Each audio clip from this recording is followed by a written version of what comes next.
단독주택 지하실에서 들려온 남자의 목소리. 여기 사람 있어요. 2020년 11월 한 부부가 이사온 집의 바닥 아래에서 들려온 목소리. 처음엔 환청이라 생각했습니다. 하지만 그 목소리의 주인공은 6년 전 사라진 실종자였고 그는 지금 이 순간에도 살아 있었습니다. 경찰이 거실 바닥을 뜯어냈을 때 그들이 발견한 것은 단순한 지하실이 아니었습니다.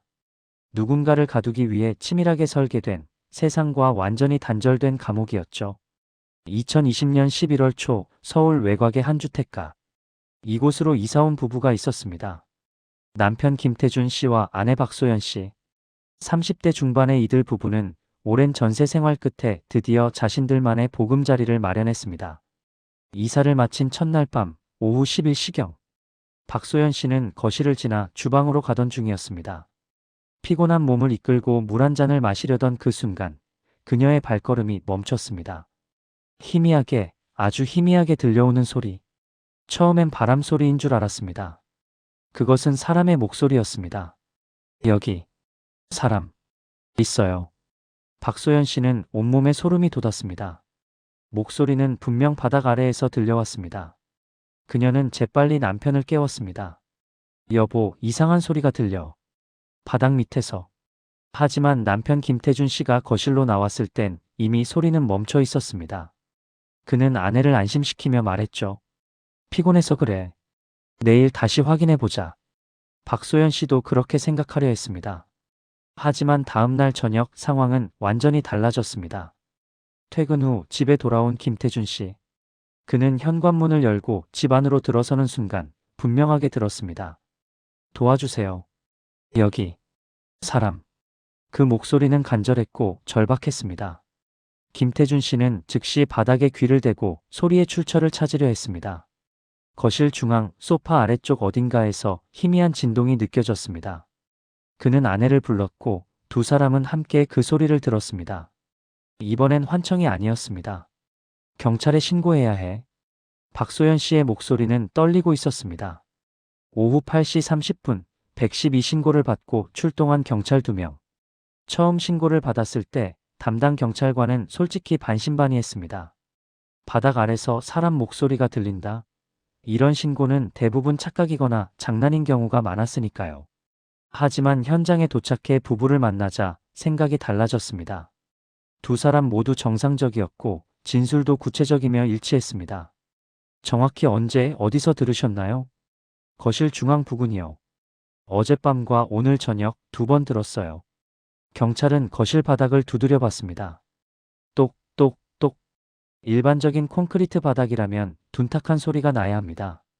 하지만 특정 지점에서는 유독 텅 빈 듯한 공명하는 소리가 났습니다. 이거 이상한데요. 경찰은 즉시 본서에 보고했고 다음날 감식반과 함께 재출동하기로 했습니다. 2020년 11월 5일 오전 10시 경찰 감식반, 구조 전문가, 그리고 건축 설계사까지 총 8명이 현장에 집결했습니다. 그들은 먼저 이 집의 설계도를 확인했습니다. 1987년에 지어진 이 주택은 지상 1층 구조로 지하실은 설계되어 있지 않았습니다. 하지만 건축 전문가는 이상한 점을 발견했습니다.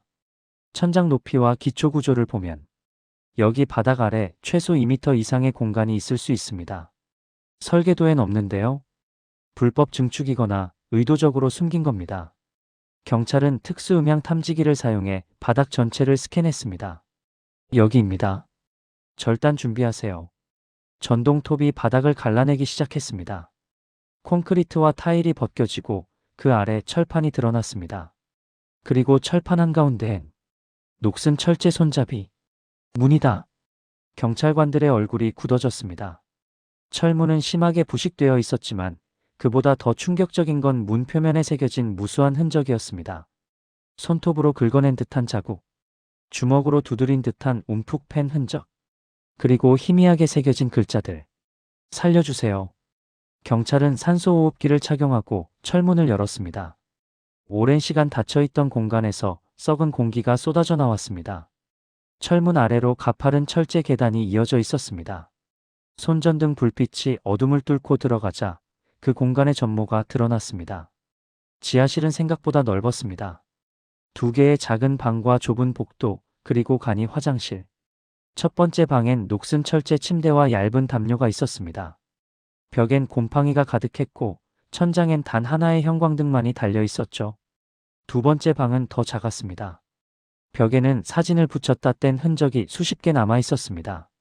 테이프 자국과 앞정 구멍들. 하지만 사진은 모두 사라진 상태였습니다. 이건 감금 시설이에요. 감식 반원의 목소리가 떨렸습니다. 누군가를 가두고 세상과 완전히 격리시키기 위해 만들어진 공간이었습니다. 경찰은 책상 위에 테이프 레코더를 증거물로 확보했습니다. 본서로 돌아와 재생 버튼을 눌렀을 때 모두가 숨을 죽였습니다. 잡음 사이로 한 남자의 목소리가 흘러나왔습니다. 2014년 8월 23일. 여기 온 지 일주일째입니다. 아직도 나갈 수가 없어요. 문은 잠겨 있고 창문도 없어요. 선생님은 저를 보호한다고 하지만 여긴 감옥이에요. 목소리는 떨리고 있었습니다. 어린, 아마도 10대 후반으로 추정되는 남자의 목소리. 엄마, 아빠, 보고 싶어요. 제발 누가 이 소리를 듣고 있다면 여기서 나가고 싶어요. 테이프는 거기서 끊겼습니다. 팀장은 즉시 음성 분석을 지시했습니다. 2014년 전후 실종자 명단과 대조해 특히 10대 남성 48시간 후 결과가 나왔습니다. 테이프 속 목소리는 2014년 7월 실종 신고된 강문혁 당시 19세의 음성과 98.7% 일치했습니다. 강문혁은 2014년 7월 15일 학교에서 돌아온 후 행방불명되었습니다. 당시 경찰은 가출로 추정했고 수사는 몇 달 만에 중단되었죠. 하지만 이제 모든 게 달라졌습니다. 강문혁은 가출한 게 아니었습니다. 누군가에게 납치되어 그 지하실에 갇혀 있었던 겁니다. 경찰은 즉시 주택의 소유권 이력을 추적했습니다. 2010년부터 2019년까지 이 집의 소유자는 최성도 당시 51세였습니다. 그리고 놀라운 사실이 드러났습니다. 최성도는 2014년 당시 지역 청소년 상담센터에서 자원봉사자로 활동했고 강문혁은 그의 상담을 받던 학생이었습니다. 바로 이거야. 수사팀장의 눈빛이 날카로워졌습니다. 최성도는 2019년 이 집을 매각한 후 다른 지역으로 이사했습니다. 현재는 서울 외곽의 한 원룸에서 혼자 생활 중이었죠. 경찰은 그의 주변 인물들을 탐문했습니다. 성도 씨요? 조용하고 착한 사람인데. 근데 좀 이상한 점은 있었어요. 상담센터 동료의 증언. 애들한테 너무 집착했어요. 특히 힘들어하는 애들한테. 내가 보호해 줄게. 세상은 위험해. 이런 말을 자주 했죠. 처음엔 열정적이다 싶었는데 나중엔 좀 무섭더라고요. 또 다른 증언.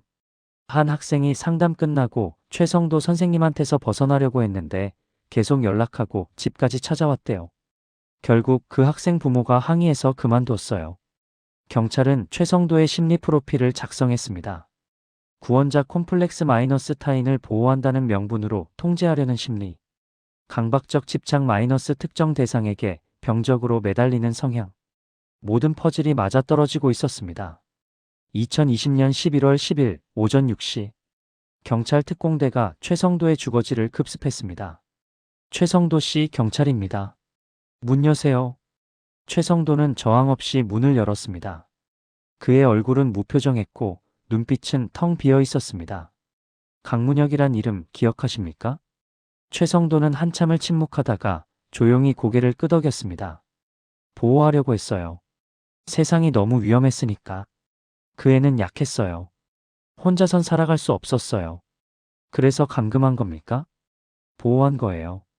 최성도의 목소리엔 일말의 죄책감도 없었습니다. 그는 진심으로 자신이 옳은 일을 했다고 믿고 있었습니다. 하지만 여기서 중요한 질문이 남았습니다. 강문혁은 지금 어디에 있는가? 최성도는 신문 중 충격적인 진술을 했습니다. 2015년 어느 날, 그 애가 사라졌어요. 제가 외출한 사이에 철문을 열고 나갔더라고요. 저도 찾아봤지만 못 찾았어요. 왜 신고하지 않았습니까? 신고하면 제가 잡히니까요. 경찰은 즉시 강문혁 수색에 돌입했습니다. 만약 그가 2015년에 탈출했다면 지금까지 5년간 어디서 무엇을 하며 살았을까요? 수사팀은 실종자 데이터베이스, CCTV 기록, 노숙자 보호시설, 쉼터 등을 모두 뒤졌습니다.